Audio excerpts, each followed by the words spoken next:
Shalom saudaraku yang dikasihi oleh Tuhan.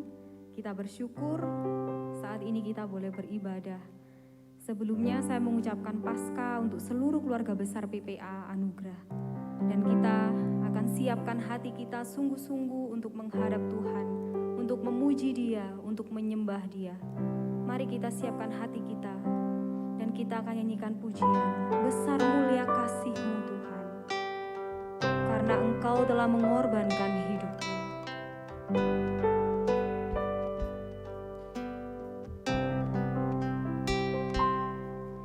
Besar mulia kasih-Mu,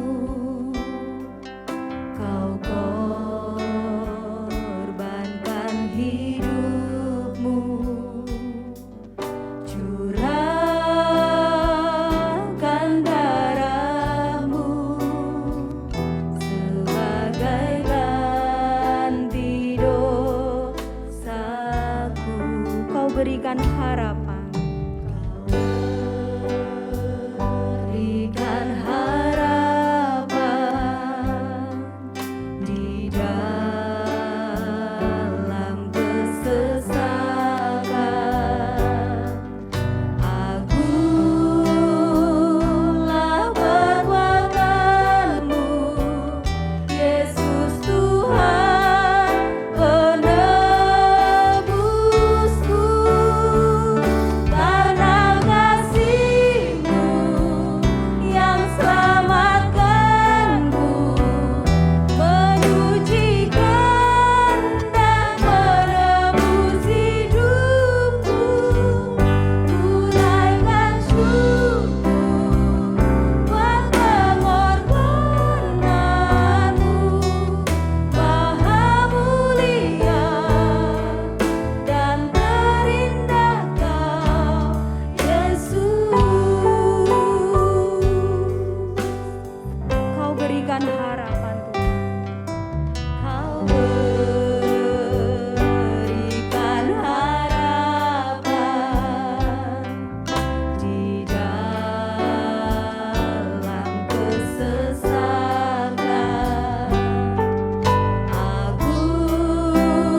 mari kita mengambil waktu sejenak untuk kita berdoa. Kita mau mengucap syukur kepada Tuhan. Karena sore hari ini Tuhan masih memberikan kesempatan bagi kita untuk boleh bersama-sama beribadah sekalipun hanya melalui online. Baik, silakan anakku untuk mengambil sikap berdoa, kita akan berdoa. Bapa yang mengasihi kami sungguh mengucap syukur ya Tuhan. Sebab anugerah-Mu yang besar itu kembali Engkau limpahkan pada sore hari ini. Kami mau datang kepada-Mu ya Tuhan, dengan segenap hati kami. Kami mau memuji, memuliakan Tuhan. Kami mau mengingat lagi karya yang Engkau kerjakan di atas kayu salib itu ya Bapa, melalui firman Tuhan yang akan kami dengar bersama. Tuhan tolonglah kami, berkati kami semua, supaya waktu ini dapat kami pergunakan dengan sebaik-baiknya untuk kami boleh datang kepada Tuhan, menyembah, memuji, memuliakan nama Tuhan. Terpujilah nama-Mu ya Bapa. Di dalam Kristus Yesus Tuhan Allah kami yang hidup kami berdoa. Kami mengucap syukur pada Bapa di dalam surga. Amin. Kebangkitan Tuhan adalah kemenangan bagi kita semua anak-anaknya. Oleh karena itu kita akan nyanyikan pujian lebih dari pemenang dalam segala perkara dan iblis dikalahkan oleh kuasa darahnya.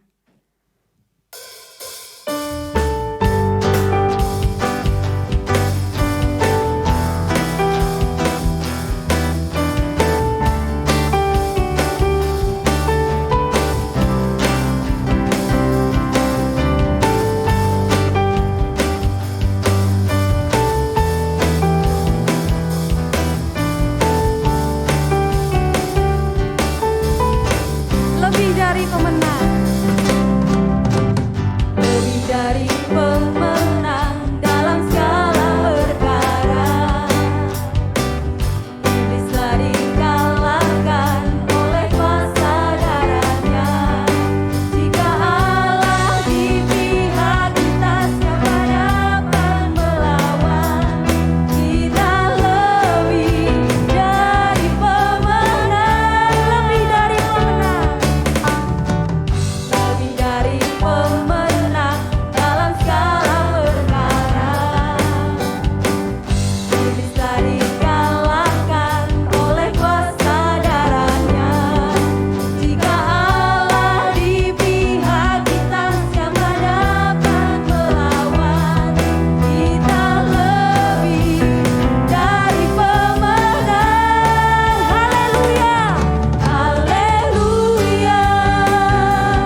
adalah status kita setelah Tuhan bangkit. Tuhan datang, Tuhan mati, Tuhan bangkit. Kita menjadi pemenang. Kita akan sambung dengan pujian, ku menang bersama Yesus Tuhan.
Kita akan mempersiapkan hati kita untuk dilawat oleh kebenaran firman Tuhan.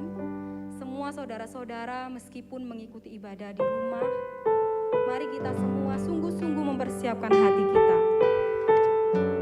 Kita akan nyanyikan pujian, karena salibmu, hanya Engkau Tuhan yang di hidupku, Engkau memberikan hidup yang baru.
Selamat pagi teman-teman semua, selamat Paskah bagi kita semua.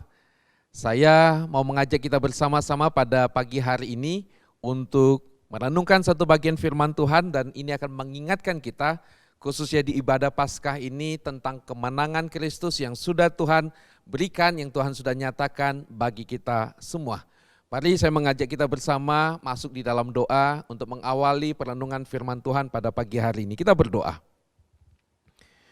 Bapa di surga, terima kasih untuk kesempatan pada pagi hari ini kami bisa merayakan Paskah. Kami bisa mengingat lagi apa yang sudah Tuhan perbuat. Engkau Tuhan kami Yesus Kristus, Juru Selamat kami yang sudah mati dan sudah bangkit, yang sudah mengalahkan maut dan memberikan kemenangan dan bahkan kemenangan yang kekal bagi kami. Kami mau merenungkan firman-Mu pada pagi hari ini, dan kiranya Engkau yang boleh menyapa kami semua, menolong kami memahami firman-Mu dan menolong kami untuk menghidupi kebenaran-kebenaran firman-Mu. Terima kasih ya Bapa, berkati waktu ini, berkati hamba-Mu yang menyampaikan firman-Mu, Tuhanlah yang memberkatinya. Terima kasih Bapa, ini doa kami, dalam nama Tuhan Yesus kami berdoa. Amin. Teman-teman sekalian, saya mengajak kita bersama untuk melihat satu bagian firman Tuhan yang terambil dari Galatia pasal 2. Galatia pasal 2 ayat 20. Teman-teman bisa membuka di Alkitabnya dan teman-teman juga bisa melihat di monitor masing-masing. Tetapi saya akan mulai membaca dari ayat 19 bagian akhir. Saya akan membacakan untuk kita sekalian. Aku telah disalibkan dengan Kristus, itu ayat 19 bagian akhir. Ayat 20. Namun aku hidup, tetapi bukan lagi aku sendiri yang hidup, melainkan Kristus yang hidup di dalam aku. Dan hidupku yang kuhidupi sekarang di dalam daging adalah hidup oleh iman di dalam Anak Allah yang telah mengasihi aku dan menyerahkan dirinya untuk aku. Demikian firman Tuhan. Suatu ketika saya mendengar kabar tentang teman saya yang meninggal. Saya sangat terkejut sebab teman saya yang meninggal itu usianya masih muda, ganteng, pintar, dan dia populer di antara teman-teman. Nah, saya sangat terkejut kenapa? Sebab tidak membayangkan bahwa kematian itu bisa begitu cepat datang, menghampiri dirinya. Dan boleh dikatakan usianya masih muda, ganteng, pintar, populer begitu loh. Ya istilahnya eman, kondisinya masih muda, ganteng dan sebagainya, tapi sudah meninggal. Tetapi teman-teman, hal ini justru menyadarkan saya, mengingatkan saya bahwa kematian itu bisa menghampiri siapa saja. Entah itu usianya tua, bahkan usia masih muda, yang masih bayi pun itu bisa mengalami yang namanya kematian. Nah, ketika saya mengingat peristiwa ini, ketika saya mengingat tentang teman saya yang sudah meninggal ini, saya tersadar ini membuat saya memikirkan sesuatu. Memikirkan apa? Memikirkan tentang apa yang akan orang kenang tentang diri saya. Ya, ini saya coba pikir-pikir, kalau saya meninggal apa yang orang akan kenang tentang diri saya. Yang kedua, kalau saya meninggal, apa yang akan saya wariskan untuk orang-orang yang ada di sekitar saya. Khususnya orang-orang yang saya kasih dan mengasihi saya. Dan yang ketiga yang paling penting, yang membuat saya berpikir, yang membuat saya merenung itu adalah kalau saya meninggal, apa yang akan Tuhan katakan tentang diri saya. Jadi dari 3 pertanyaan yang saya gumuli, yang saya pikirkan teman-teman, saya memikirkan yang paling penting yang ketiga. Apa yang akan Tuhan katakan tentang diri saya. Nah, saya coba merenung ya. Kalau yang pertama tadi, kalau saya meninggal, apa yang orang akan kenang tentang diri saya. Nah, saya ini sudah menikah, saya punya anak juga. Nah, apa yang akan dikenang oleh istri dan anak saya? Apakah mereka akan mengingat saya sebagai ayah, sebagai suami yang mengasihi, yang mau berkorban buat mereka, yang mau berjuang buat mereka, yang mau mati-matian buat mereka? Atau istri dan anak saya akan mengingat dan mengenang saya sebagai seorang pribadi yang egois, kasar, kejam, bejat, omongannya sadis dan sebagainya? Yang kedua, apa yang akan saya wariskan kepada istri dan anak saya ataupun orang-orang yang ada di sekitar saya, yang saya kasih dan yang mengasihi saya? Apa yang saya akan tinggalkan buat mereka? Teladan hidup, tentang iman, Atau yang saya akan wariskan, yang saya akan tinggalkan adalah masalah buat mereka. Hutang piutang, urusan hukum, atau macam-macam lagi yang lain. Dan yang ketiga, pertanyaan paling penting. Kalau saya meninggal, apa yang akan Tuhan katakan kepada saya? Apakah Allah akan berkata, "Hai Gindo, engkau adalah hambaku yang baik dan setia"? Atau Allah akan berkata bahwa engkau Gindo pembuat kejahatan, enyalah dari hadapanku. Nah teman-teman, hal ini membuat saya itu tersadar bagaimana saya harus menjalani hidup. Hidup dalam daging dengan usia sampai segini, atau juga teman-teman yang kita tidak tahu sekali lagi kapan Tuhan akan memanggil kita, yang artinya kita akan meninggal bisa kapan saja. Apa yang mau kita pelajari teman-teman? Nah saya kemarin tuh dapat satu quote yang buat saya menarik sekali, yang baik ya. Life teaches us how to die. Death teaches us how to live. Ya, kehidupan mengajarkan kita bagaimana caranya mati. Dan kematian mengajarkan kita bagaimana caranya hidup. Teman-teman, selagi kita hidup, kita harus memikirkan bagaimana kita akan mati nanti. Bagaimana kehidupan sesudah kematian. Nah kematian itu akan mengajarkan kepada kita bagaimana caranya kita hidup dalam dunia ini. Oke? Jadi teman-teman, saya mau mengajak kita merenungkan bagian ini. Kalau kita masih hidup hari ini, kita harus belajar banyak. Bagaimana kita menjalani hidup ini, dan kalaupun nanti kita akan meninggal, bagaimana kita akan mengakhiri hidup dalam dunia ini. Teman-teman mikir, "Pak, kami ini kan masih muda, masa mikir mati?" Betul teman-teman, saya setuju sekali. Kalian masih muda, dan kayaknya topik bicara tentang kematian ini masih jauh, betul. Tapi teman-teman, kita harus ingat sekali lagi. Tadi yang saya katakan, teman saya usianya masih muda, populer, ganteng gitu ya, tapi sudah meninggal. Artinya kita tidak tahu kapan kita akan dipanggil Tuhan, dan yang namanya kematian itu pasti bisa terjadi. Nah teman-teman, dalam ayat yang tadi kita baca dari Galatia pasal 2 ayat 20, di situ kita menemukan sebuah kalimat yang penting dari seorang rasul, yaitu Rasul Paulus. Paulus ini adalah seorang yang mengalami perubahan di dalam hidupnya, perubahannya luar biasa. Dan satu hal yang Paulus seringkali ulang-ulang di dalam perubahan hidupnya, yaitu adalah dia seringkali mengatakan, "Aku ini tadinya seorang penganiaya jemaat. Aku ini adalah orang yang dulu membunuh, menganiaya, menyiksa umat Tuhan. Tapi sekarang aku hidup untuk melayani jemaat-jemaat Tuhan." Nah teman-teman, ada perubahan yang sangat drastis di dalam kehidupan dari seorang yang bernama Paulus. Mengapa dia bisa mengalami perubahan itu? Sebab dia mengalami perjumpaan dengan Kristus. Nah ketika dia berjumpa dengan Tuhan Yesus, dia mengalami perubahan di dalam hidupnya. Itu sebabnya Paulus tadi berkata, "Aku ini sudah disalibkan dengan Kristus." Lalu dikatakan, "Aku ini hidup oleh iman di dalam Anak Allah yang telah mengasihi aku dan menyerahkan dirinya untuk aku." Paulus di sini mengatakan bahwa dia sudah mengalami anugerah Tuhan. Dia sudah berjumpa dengan Tuhan. Dan perjumpaan dengan Tuhan Yesus itu mengubahkan hidupnya. Nah teman-teman, dari ayat ini dan dari pengalaman hidup Paulus ini, dari apa yang Paulus sampaikan ini, saya mau mengajak kita merenungkan dua hal ya. Dari ayat ini teman-teman, ketika Paulus katakan, "Aku hidup tetapi bukan lagi aku sendiri yang hidup, melainkan Kristus yang hidup di dalam aku." Ini adalah sebuah kalimat yang dimana Paulus ucapkan karena dia sudah mengalami kematian dan kebangkitan Kristus, dia sudah mengalami anugerah keselamatan. Nah, ada dua hal tadi yang saya katakan. Yang pertama, dari ayat ini kita bisa berkata bahwa ada yang berkuasa di dalam diri kita. Ada pribadi yang menjadi Tuhan, yang menjadi Tuhan, yang menjadi Raja di dalam hidup kita.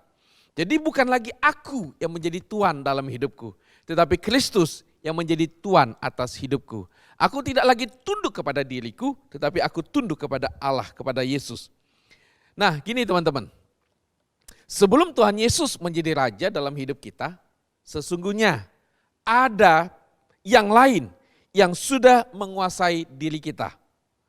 Yaitu saya pakai istilah trio yang kejam ya. Iblis, dosa, maut. Tiga-tiganya ini teman-teman itu adalah yang menguasai kita, yang mengatur hidup kita, dan dia yang memimpin, tiga-tiganya memimpin hidup kita. Iblis. Dia itu menggoda kita, merayu kita, membujuk kita dengan berbagai macam cara supaya apa? Kita melawan Allah, supaya kita jatuh dalam dosa. Dosa itu ada di dalam diri kita, yang juga sama. Dia berusaha untuk terus apa? Membujuk kita, menipu kita, memanipulasi kita. Teman-teman, ini dosa ada dalam diri kita. Supaya kita mau mengikuti kemauan nafsu kita dan mengikuti kemauan iblis. Dan yang ketiga, maut. Tadi saya katakan ada trio kejam, ada 3 yang kejam ini yang penuh dengan tipu muslihat. Iblis, dosa, dan terakhir maut. Nah, maut ini adalah upah yang tidak terhindarkan karena dosa. Ya. Upah, yang namanya upah itu adalah kalau orang sudah bekerja, maka dia berhak dapat upah. Nah, karena kita ini orang berdosa, maka kita ini berhak untuk mendapatkan yang namanya maut. Maut apa? Maut itu adalah hukuman dari Allah. Maut apa? Terpisahnya manusia dari Allah untuk selama-lamanya. Maut apa? Maut itu adalah neraka.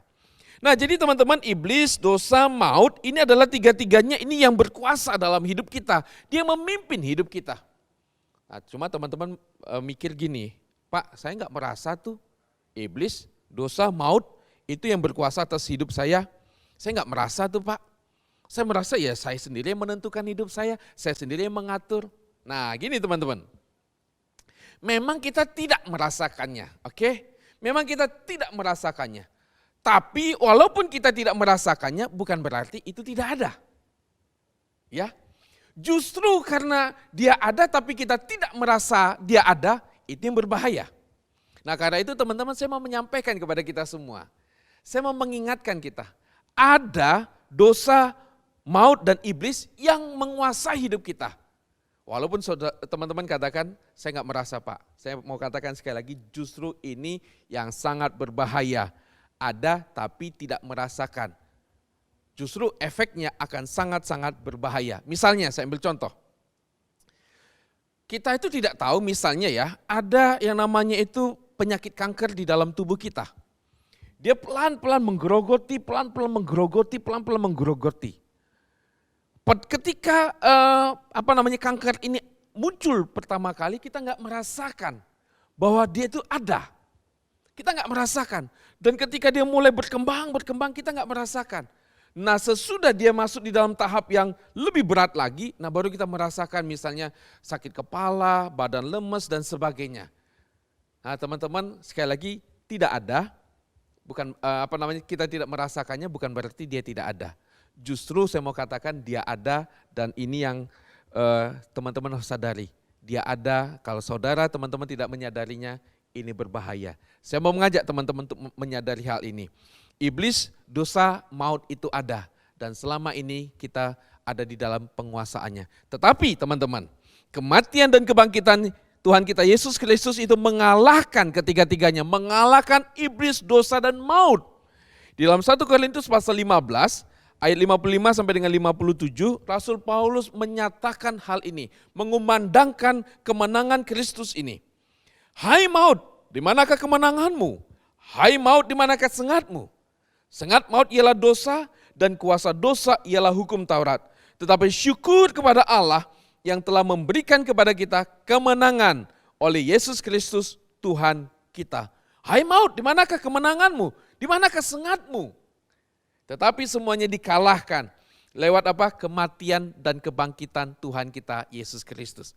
Nah, jadi teman-teman, sekarang yang berkuasa di dalam diri kita bukan lagi trio yang jahat itu tadi. Dosa, iblis, maut. Tetapi sekarang yang berkuasa atas diri kita itu adalah Tuhan kita Yesus Kristus. Dia yang sudah mati, dia yang sudah bangkit, dan kita membuka hati kita untuk dia menjadi Tuhan, dia menjadi Raja di dalam hidup kita. Nah, teman-teman, ketika ada yang berkuasa atas hidup kita, dia yang akan menentukan perjalanan hidup kita. Oke? Ingat ini. Siapa yang berkuasa atas hidup kita, siapa yang punya otoritas, siapa yang mengatur, yang memerintah dalam hidup kita, dialah yang akan menentukan masa depan kita. Nah, kalau yang berkuasa atas hidup kita itu adalah iblis, dosa, dan maut, maka Perjalanan hidup kita adalah perjalanan yang penuh dengan penderitaan, penuh dengan maut, penuh dengan kesedihan.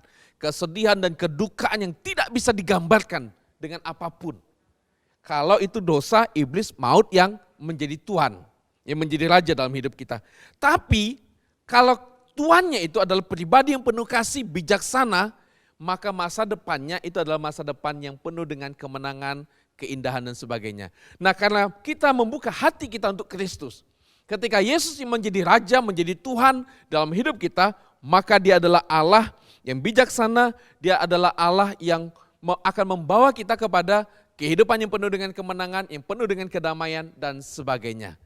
Nah, teman-teman, betapa indahnya hidup di dalam pimpinan, di dalam tuntunan, di dalam pemerintahan dari Tuhan kita Yesus Kristus. Karena itu teman-teman, ketika di sini Paulus katakan yang hidup dalam diriku sekarang adalah Kristus, itu berarti dia menyadari bahwa hidup dalam Kristus, dia dipimpin oleh Kristus. Dan Kristus menuntun perjalanan hidup Paulus kepada hidup yang penuh dengan kemenangan, penuh dengan kedamaian, penuh dengan kemuliaan. Nah, teman-teman, saya mau mengajak teman-teman untuk berpikir, teman-teman mau menjalani hidup yang seperti apa? Saya mau mengajak teman-teman untuk memikirkan siapa yang menjadi Tuhan dalam diri teman-teman semua. Apakah Yesus? Apakah Allah? Atau dosa, iblis, nafsu, keinginan daging, keinginan diri sendiri yang menguasai hidup kita? Yang kedua teman-teman, dari ayat Galatia pasal 2 ayat 20 itu kita belajar yang pertama ada satu pribadi yang berkuasa dalam hidup kita. Yang kedua, ada kualitas hidup yang baru di dalam diri kita yang Allah berikan. Kita tidak lagi diperbudak oleh dosa. Nah teman-teman, hidup yang baru di dalam Kristus adalah hidup yang di mana Kristus itu menyatakan kemenangan dan kita ini diberikan kekudusan, diberikan satu kualitas hidup yang baru, hidup yang dibersihkan dari dosa. Teman-teman, satu masalah yang terus terjadi dalam hidup kita itu adalah dosa. Dosa itu seolah-olah akan terus menghantui kita, memburu kita. Iblis itu tidak senang kalau kita itu hidup dalam kekudusan. Iblis itu baru senang kalau kita jatuh dalam dosa. Iblis akan terus berusaha, akan terus menggoda kita, menarik kita dari jalannya Tuhan. Teman-teman, iblis tidak akan berhenti sebelum dia melihat bahwa kita ini jatuh dalam dosa. Nah, tapi begini teman-teman, ada anugerah Tuhan, ada kuasa Tuhan. Ini yang membedakan kita, sehingga apa? Kita ini bisa menang. Memang iblis masih bisa menggoda kita, memang di dalam diri kita ini masih ada natur manusia lama yang akan terus menggoda kita, tetapi kita bisa menang. Kita diberikan otoritas oleh Tuhan untuk bisa mengatasi godaan-godaan ini. Bahkan Allah pun bisa memberikan kita jalan keluar. Memberikan kita hikmat untuk tidak terus-menerus jatuh dalam dosa. Misalnya begini, misalnya teman-teman diajak oleh temannya yang lain gitu ya. Untuk apa? Berbuat dosa. Misalnya mau mencuri, misalnya mau melakukan satu tindakan yang enggak benar gitu ya. Tuhan pasti memberikan saudara hikmat. Untuk apa? Untuk bisa terhindar. Tinggal teman-teman adalah satu keberanian untuk melangkah mengikuti hikmat dari Tuhan. Misalnya ya, sambil contoh. Misalnya teman-teman tergoda nih untuk menonton atau melihat film atau bagian-bagian yang mengandung pornografi. Teman-teman, sebelum teman-teman itu masuk melangkah kepada tindakan untuk melihat hal-hal yang seperti itu, sesungguhnya dalam pikiran kita itu Allah itu sudah memberikan hikmat. Ada cara untuk kita tidak terjebak, untuk kita tidak melakukannya. Misalnya, Tuhan itu sudah ingatkan kita untuk matikan. Atau pergi ke tempat yang lain, temui orang lain. Sehingga itu bisa menjadi satu pilihan untuk teman-teman tidak melakukannya. Tinggal sekarang teman-teman, Tuhan aku mau belajar taat. Aku tidak mau kalah dengan semuanya ini. Nah teman-teman, sekali lagi kita masih bisa digoda, kita masih bisa dibujuk, ditipu oleh iblis, iya. Tetapi Allah akan memberikan kepada kita jalan keluar, Allah memberikan kita kuasa, kekuatan untuk mengalahkan dosa. Tapi teman-teman mungkin berkata, Pak, tapi kita masih bisa jatuh dalam dosa enggak? Masih bisa teman-teman. Saya katakan masih bisa. Tetapi yang membedakannya adalah kita tidak akan berlama-lama di situ. Hati kita ini karena ada kualitas hidup yang baru, kita sadar bahwa kita itu enggak di situ tempatnya. Misalnya begini, kita ini misalnya tadinya kita itu main lumpur. Badan kita semua kotor gitu ya, banyak lumpur. Dan bukan cuma lumpur, tapi lumpurnya ini juga bau begitu ya. Lalu kita ini dikeluarkan dari sana. Lalu kita mandi. Kita sudah bersih. Tapi masih bisa enggak kita misalnya melihat, enak tuh kayaknya main lumpur, kita coba sedikit. Tapi ketika kita lihat kaki kita kotor atau tangan kita kotor, kita enggak mau lama-lama. Karena apa? Karena kita tahu kondisi kita yang bersih itu jauh lebih enak. Nah teman-teman, ini yang Tuhan mau teman-teman ingat. Bahwa ketika kita sudah misalnya jatuh dalam dosa, kita nggak akan betah lama-lama di situ. Kenapa? Sebab hati kita tuh nggak di situ lagi. Natur kita bukan di situ lagi.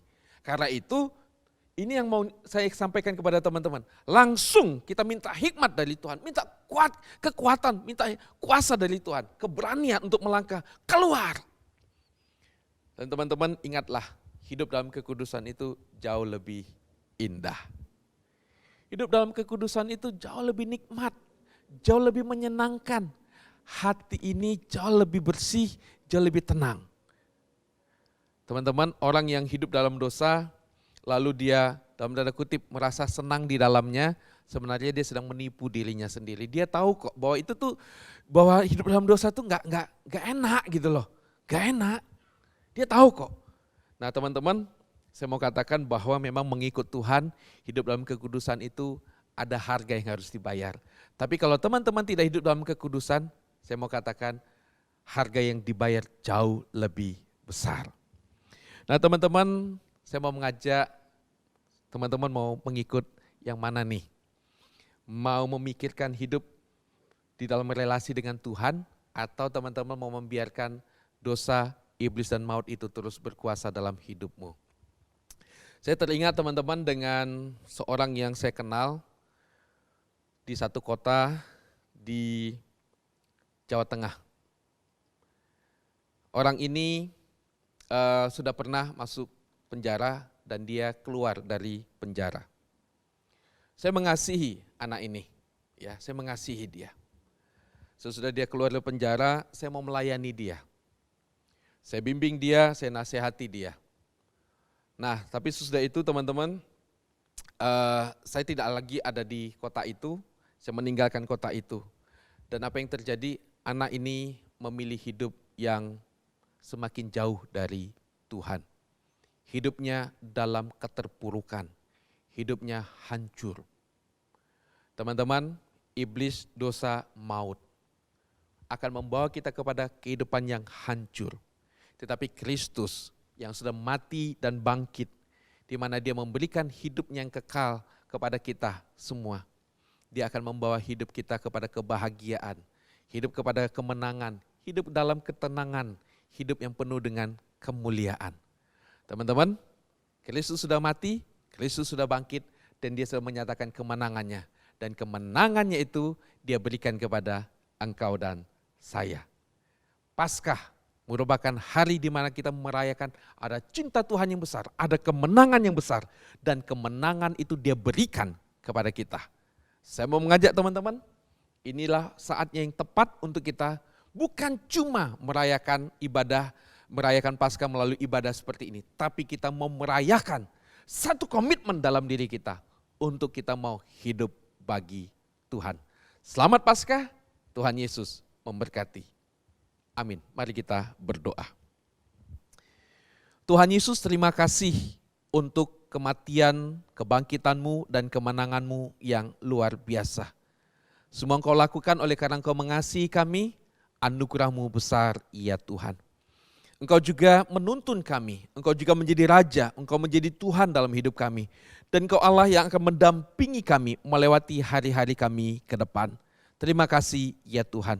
Dan kiranya di dalam ibadah Paskah ini, kami juga boleh semakin mempunyai satu kerinduan dalam diri kami untuk kami mau hidup bagi Tuhan. Teguhkan komitmen kami, sertai kami dalam perjalanan iman kami ini, dan Tuhanlah yang menopang kami semua. Terima kasih Bapak, ini doa kami, dalam nama Tuhan Yesus kami berdoa. Amin.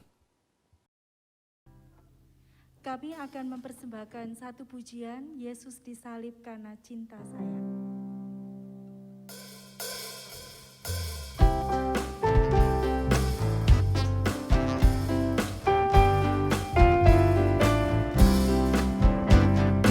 Yesus disalib karena cinta saya, cinta saya, cinta saya.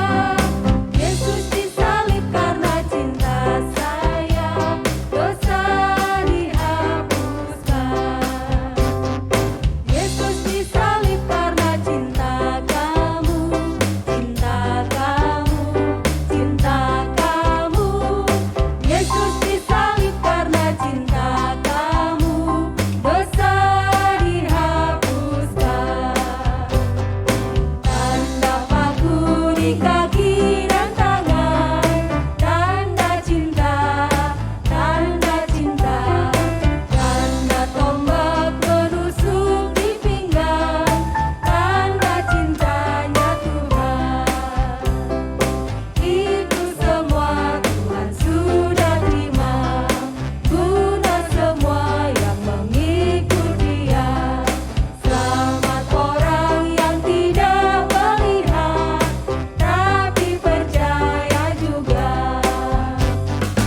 Yesus disalib karena cinta saya, cinta saya, cinta saya.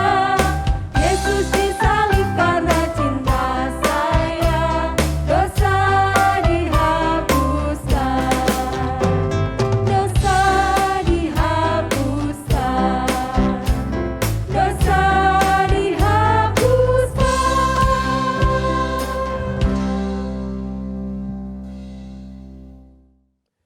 Teman-teman sekalian, kita akan mengakhiri ibadah Paskah pada pagi hari ini, dan saya mengajak kita bersama bersatu hati di dalam doa. Kita berdoa. Bapa, terima kasih Engkau sudah memimpin seluruh rangkaian ibadah Paskah kami pada pagi hari ini. Puji-pujian yang sudah mengingatkan kami, firman-Mu juga yang sudah boleh menyapa kami, kiranya ini boleh menjadi pesan untuk meneguhkan iman kami semua, dan untuk mendorong kami semua berjalan di dalam kebenaran-Mu, dan kami boleh memuliakan akan Engkau. Karena itu Tuhan, berkati sekali lagi semua anak-anak-Mu, Tuhan pimpin kami semua, dan kiranya kami boleh terus hidup dalam kekudusan dan memuliakan akan nama-Mu. Terima kasih ya Bapa, kami akan mengakhiri ibadah ini, dan sekarang kami bersama mengarahkan hati kami kepadamu, kami memohon berkat yang daripada-Mu, ya Tuhan. Kiranya kasih dari Allah Bapa, anugerah, damai sejahtera dari Tuhan kita Yesus Kristus, kekuatan penghiburan, pimpinan dan tuntunan dari Allah Roh Kudus, turun atas saudara sekalian, menaungi kita semua, mulai hari ini bahkan sampai selama-lamanya. Amin. Selamat Paskah, Tuhan Yesus memberkati.